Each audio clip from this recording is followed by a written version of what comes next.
तौर पे काम करता है और इसकी वजह से इसमें एक बढ़िया गेन होता हुआ। तो सबसे बड़ा प्लेयर है ये भारत का, और इसमें जो प्रोडक्ट मिक्स है उसमें भी 52% रेवेन्यू केवल DTC से आया है। अब इसके नंबर्स हमने आपको कल बताए थे, आप हमारी ट्विटर पे जाके देख सकते हैं, उसमें टाइमलाइन में पूरा थ्रेड डाला था मैंने सारे। लेकिन कुछ बड़े दिलचस्प आंकड़े हेमंत आप भी सुनिएगा, मैं आपको बताता हूँ। इसकी जो प्रोमोटर होल्डिंग है उसमें करीब 53% इनके पास है, DIAs के पास 8% है, और उसके बाद HNIs के पास है।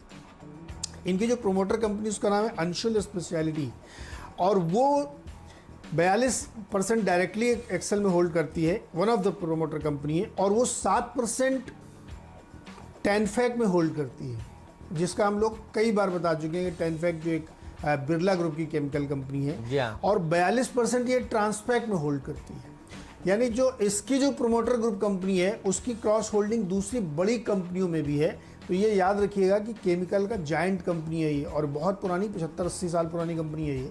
तो नंबर्स बहुत बढ़िया हैं, क्रॉस होल्डिंग बहुत अच्छी है, और केमिकल सेक्टर में इनकी पकड़ बहुत बढ़िया है। दो मैंने जो आपको नाम लिए, टेनफैक में भी इनकी क्रॉस होल्डिंग है। तो ध्यान रखिएगा, एक्सेल इंडस्ट्रीज एक बढ़िया स्टॉक है। और मैं दोबारा यहाँ रिपीट कर देता हूँ, बहुत सारे लोग ट्विटर पर लिखते रहते हैं कि इस स्टॉक में अब क्या करूँ तब क्या करूँ। देखिए, ये ट्रेडिंग स्टॉक्स हैं, आप इसको ट्रेडिंग बेट में लीजिए, लेकिन फंडामेंटली सारी स्ट्रॉन्ग कंपनीज आपको बताई जा रही हैं। बाजार जिस हिसाब से मूव करेगा स्टॉक वैसे मूव करेगा, और ये सारे स्टॉक मैं फिर से रिविजिट करूंगा जब मार्केट स्टेबल होगा। तो इसलिए बार बार आप टाइमलाइन पे मेरे लिख के कुछ हासिल नहीं करेंगे, फंडामेंटल चेक करिए, वहाँ गड़बड़ हो तो बात करिए। ये सारी कंपनियां बेहतरीन है और इसको हम रिविजिट ज़रूर करेंगे। ठीक बात है। अच्छा, NIIT एप्टेक का मैं कोशिश ये कर रहा हूँ समझने की कि लाइफ पोस्ट कोविड क्या होने वाली है। और आप देखिए, एक बात तो समझ में आ रही है कि 2 हफ्ते जो लॉकडाउन है उसको और बढ़ाया गया है। और देखिए, सब लोग ये भी जानते हैं ऐसे करके कभी 1 हफ्ता कभी 2 हफ्ता ये बढ़ने वाला है। बच्चों के स्कूल वगैरह देखिए समय पर नहीं खुलने वाले हैं।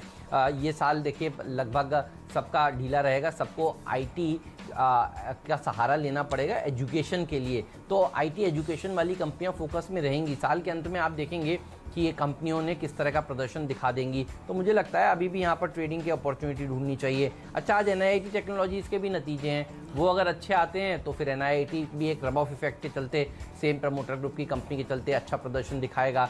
तो इस स्टॉक के ऊपर रखिएगा नज़र। एप्टेक में भी यही किस्सा है, 115 के टारगेट के साथ इसको भी आप अप्रोच कर सकते हैं। हम सब घर पे बैठे हुए हैं, और देखिए 33% इंडस्ट्री को खोला गया है, बाकी से कहा गया है घर से काम करें। तो देखिए, जो भी घर से काम करेगा उसको एक बेसिक लैपटॉप चाहिए, बेसिक iPad चाहिए, अगर आप कहते हैं तो बेसिक डेटा के लिए केबल्स वगैरह चाहिए। मुझे लगता है कि डीलिंग जैसे स्टॉक्स में भी देखिए एक अच्छी रैली देखने को मिलेगी। स्टरलाइट टेक्नोलॉजीज जो केबलिंग कंपनियां हैं उनमें भी एक अच्छी तेजी देखने को मिलेगी। रेडिंगटन जैसे स्टॉक्स पर भी रखिएगा नज़र, इसको मैंने मिस्टर डिपेंडेबल का दर्जा दिया है। ये इस तरह के स्टॉक्स अच्छा प्रदर्शन दिखाएंगे। आप और हम खुद अनुभव कर रहे हैं कि अब ज़्यादा हॉटस्पॉट्स की ज़रूरत है, घर में ज़्यादा अच्छे ब्रॉडबैंड इंटरनेट की ज़रूरत है। रेडिंगटन जैसी कंपनियां जो मोबाइल और टैब्स बेचने का काम करती हैं, मार्केटिंग करती हैं, देखिए इनकी सेल्स बढ़ती हुई नज़र आएगी। एसेंशियल कमोडिटीज़ का दर्जा देखिए आपने देखा कि मोबाइल को दिया गया है।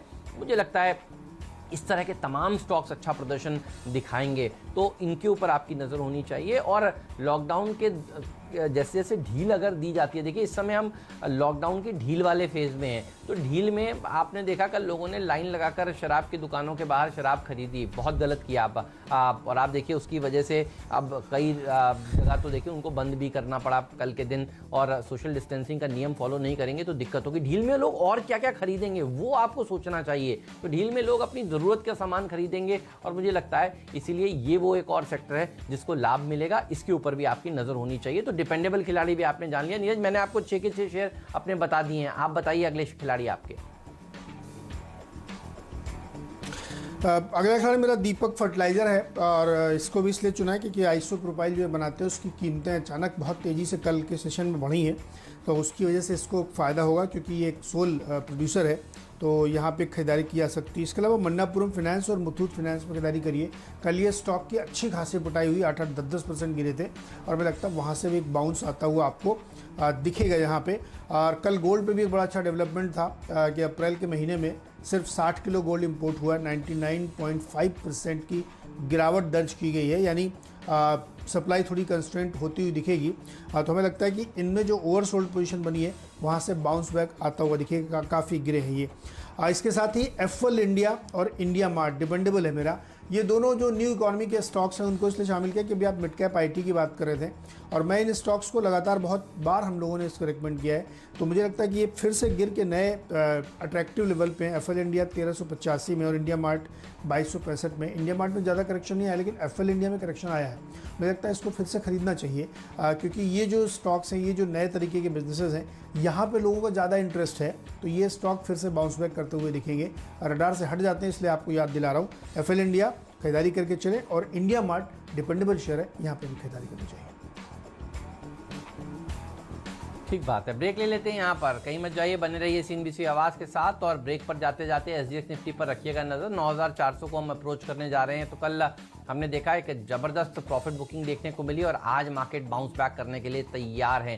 बाउंस बैक में ये तमाम स्टॉक्स हैं जो अच्छा प्रदर्शन दिखा सकते हैं आज के दिन। इनके ऊपर रखिएगा नज़र और अपने वित्तीय सलाहकार से ज़रूर एक बार संपर्क करिएगा इन शेयरों में ट्रेड करने से पहले। ब्रेक के बाद हम आपको बताएंगे आज का फ्रीड शेयर कौन सा है और आज का पिंच हिटर स्टॉक कौन सा है।